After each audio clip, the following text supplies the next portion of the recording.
నమస్తే, welcome to పూరా local. నేను మీ సంపత్ కుమార్. ఏదైతే కేబీఆర్ పార్క్ చిత్తూట తెలంగాణ ప్రభుత్వం డెవలప్మెంట్ పర్పస్ కింద ట్రాఫిక్ కష్టాలను తీర్చాలని చెప్పి 7 ఫ్లైఓవర్స్ అలాగే 7 అండర్ పాస్లు నిర్మిస్తూ వస్తుందో దానివల్ల కేబీఆర్ చుట్టూతో ఉన్నటువంటి చెట్లు నష్టపోతున్నాయి, పర్యావరణానికి ఇబ్బంది కలుగుతుందని చెప్పి కొంతమంది పర్యావరణ ప్రేమికులు సుప్రీంకోర్టులో పిటిషన్ వేసి దానికి నిన్న స్టే వచ్చింది.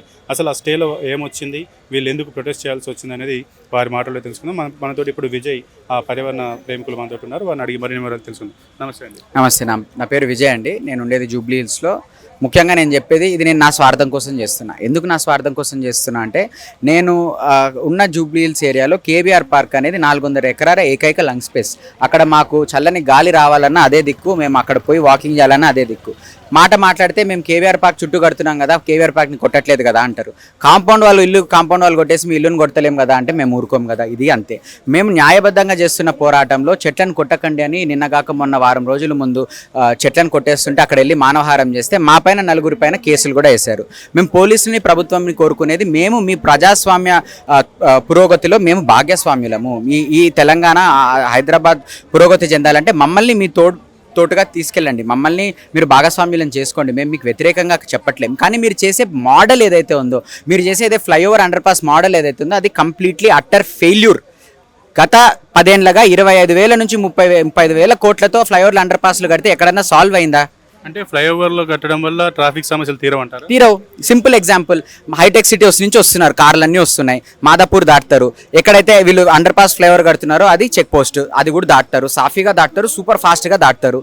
దాని తర్వాత KBR park main entrance TDP office దగ్గర కూడా అండర్ పాస్ ఫ్లైఓవర్ సాఫీగా దాటుతారు. ముగ్దా జంక్షన్ అని ముందర ఉంటుంది, అది సాఫీగా దాటుతారు. దాని తర్వాత ఏంది, ఇప్పుడన్నా కనీసం 10 నిమిషాలు అక్కడ ఆగుతూ వస్తున్నారు, మూమెంట్ ఉంది. ఇప్పుడు ఆ మూమెంటే లేకపోవడం వల్ల ఆ ఫుల్ ట్రాఫిక్ వాల్యూమ్ అంతా పోయి డైరెక్ట్ TV9 ఆఫీస్ ఎదురుగా ముఫ్కంజా కాలేజ్ జంక్షన్ దగ్గర నాగార్జున సర్కిల్ దగ్గర ఆగుతాయి. అప్పుడు ఎవరు మిమ్మల్ని కాపాడేది? అప్పుడు ఏ ఫ్లైఓవర్ ఏ అండర్ పాస్ మిమ్మల్ని కాపాడుతుంది? అక్కడ కట్టడానికి కూడా వీల్లేదు కదా. సో ఈ ఫ్లైఓవర్లు అండర్ పాస్లు కార్ల సంఖ్యని పెంచి ట్రాఫిక్ని ఇంకా 1-2 సంవత్సరాల్లో ట్రాఫిక్ని ఇంకా తీసుకొస్తుంది. ఎందుకు నేను ఈ మాట అంటున్నాను? మన కార్ల సంఖ్య ఎంతుండే? 10% మంది వాడుతున్నారు. ఇది ముందు 3% ఉండే, 5, 6, 7, 10, 15% అయింది. దీన్ని మీరు అరికట్టకపోతే ఎన్ని రోడ్లు ఎన్ని ఫ్లైఓవర్లు కట్టినా ఏమి లాభము? మన జనాభా 70 లక్షల మంది 10 ఏళ్ల ముందు ఉన్నప్పుడు మన దగ్గర ఉన్న బస్సుల సంఖ్య 3,000. ఇప్పుడు మన జనాభా 1,20,00,000 అయినా కూడా మన బస్సుల సంఖ్య ఎందుకు 3,000 ఉంది?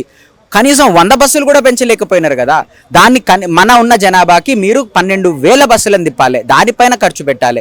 బస్సులు టైంకి వస్తాయో రావో తెలీదు. మెట్రోని ఎందుకు మీరు ఎక్స్పాండ్ చేయట్లేదు? ఇవన్నీ చేయకుండా సరే మీరు ఎక్కడెక్కడో కడుతున్నారు, మాకు సమయం లేదు, మిమ్మల్ని మీతో పోరాడే ఉద్దేశం కూడా లేదు. కానీ మిగిలింది మాకు కేబీఆర్ పార్క్ అనేది మాకు చాలా హృదయానికి మాకు దగ్గరగా ఉన్న ఒక లంగ్ స్పేస్. దాన్ని మీరు ఎట్టి పరిస్థితుల్లో చోక్ చేసి, ఇప్పుడు అక్కడ ఫ్లడ్డింగ్ జరుగుతుంది ఇవి కట్టడం వల్ల, నీళ్ళన్నీ ఇకట్ అవుతాయి. అక్కడ ప్రతి ఒక్క జంక్షన్ దగ్గర 6 జంక్షన్ల దగ్గర సంపులు కడుతున్నారు, 2 లక్షల లీటర్లతో సంపులు కడుతున్నారు. ఆ నీళ్ళన్నీ మళ్ళీ బయటకు కొడతారంట. అరే ఇప్పుడు మీరు ఏం సంపులు కట్టకుండానే అక్కడ ఉన్న న్యాచురల్ టోపోగ్రఫీతో లోపల చిరాన్కుంటలో నీళ్లు నిండుతున్నాయి. ఆ 400 ఎకరాల్లో పడిన నీళ్లు ఇంకి పక్కనున్న భూగర్భ జలాలు నిండుతున్నాయి. ఇవన్నీ మనం ఖాళీ చేస్తే ఈ నగరం ఏ దారిలో పోతుంది? ఈ నగరం జీవించడానికి అసలు సాధ్యం కాదు ఇంకో 10-20 ఏళ్లలో.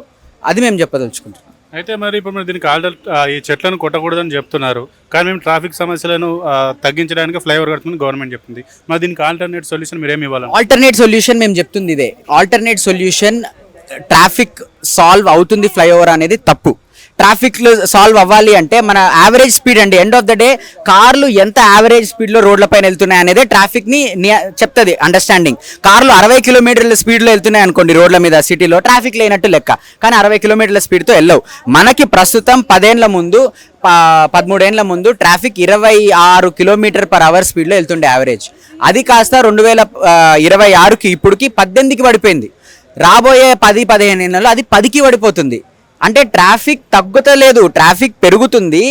ఫ్లైఓవర్లు కడుతున్నా కూడా పెరుగుతుంది. కానీ ఏం చేసినారు మీరు తప్పు? మీరు ప్రజా రవాణా సంస్థని పూర్తిగా విశ్రమించినారు, పూర్తిగా దాన్ని తొక్కిపడేసినారు. మీరు బస్సుల సంఖ్య పెంచాలి, మెట్రోని ఎక్స్పాండ్ చేయాలి, హైటెక్ సిటీ నుంచి కొండాపూరు, దాని తర్వాత Kokapet, JNTU, Gachibowli, financial district, దాని తర్వాత అన్లిమిటెడ్ FSI, ఇష్టం వచ్చినట్టు బిల్డింగ్లు కట్టేసుకోవచ్చు. 60 అంతస్తులు 70 అంతస్తులు అన్ని కడితే ట్రాఫిక్ రాక ఇంకేమొస్తుంది? ఎందుకు సిటీని స్ప్రెడ్ చేయొచ్చు కదా బయటికి, 4 ప్రాంతాలలో. ఎందుకు వెస్ట్ జోన్లోనే మొత్తం ఏకీకృతం చేసినారు? ఇవి ప్రభుత్వాలు, ఒక ప్రభుత్వం కాదు, ఎన్నో ప్రభుత్వాలు చేస్తున్న తప్పిదం వల్ల జరుగుతున్న పరిణామమే ఇది.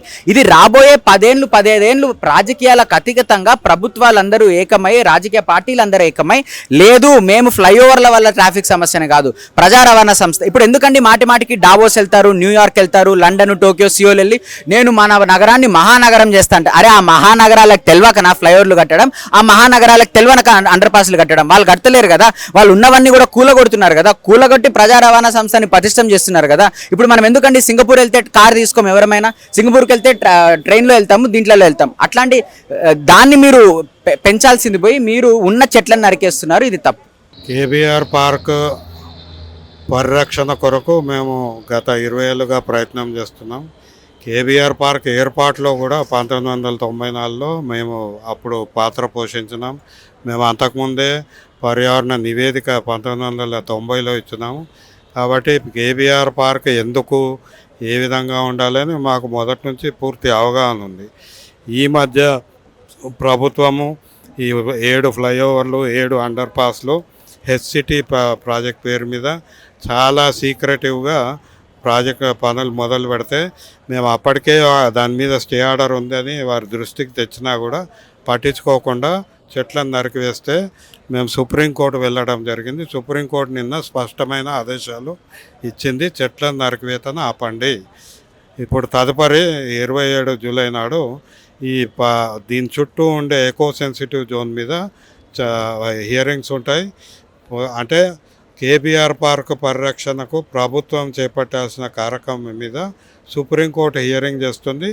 ఈ హెచ్సిటీ నిర్మాణాలకు ఎట్లాంటి తావు లేదు.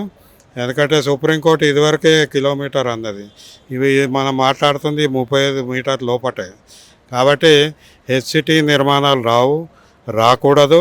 వస్తే మాత్రం కేబీఆర్ పార్క్ నాశనం అయిపోతుంది. సార్, ఇప్పుడు ఈ ఎకో సెన్సిటివ్ జోన్కి సంబంధించి 25 నుంచి 35 మీటర్లు ఉండాలని చెప్పి ఏదైతే ఉందో, ప్రస్తుతానికి ఇప్పుడు వాస్తవానికి అంత అన్ని మీటర్ల డిస్టెన్స్లో ఆ పార్క్ నుంచి అంత ఉందంటారా మీరు? అది ఎక్కడ ఎంత ఉంది అనేది ప్రభుత్వం మ్యాప్ చేసి ఇవ్వమంటే ఇప్పటివరకు ఇవ్వలేదు. కానీ పేపర్ మీద మాత్రం 25 నుంచి 35 మీటర్లు అని చెప్తున్నారు. అది ఎంతవరకు ఉంటుంది ఏంది అనేది ప్రభుత్వము మ్యాపింగ్ చేసి ఇవ్వమని హైకోర్టు ఇదివరకే ఆదేశాలు ఇచ్చింది. అంటే ఆ ప్రక్రియ కూడా ప్రభుత్వం చేయాలి, అది చేయలేదు. అది చేస్తే ఇంకా స్పష్టత వస్తుంది.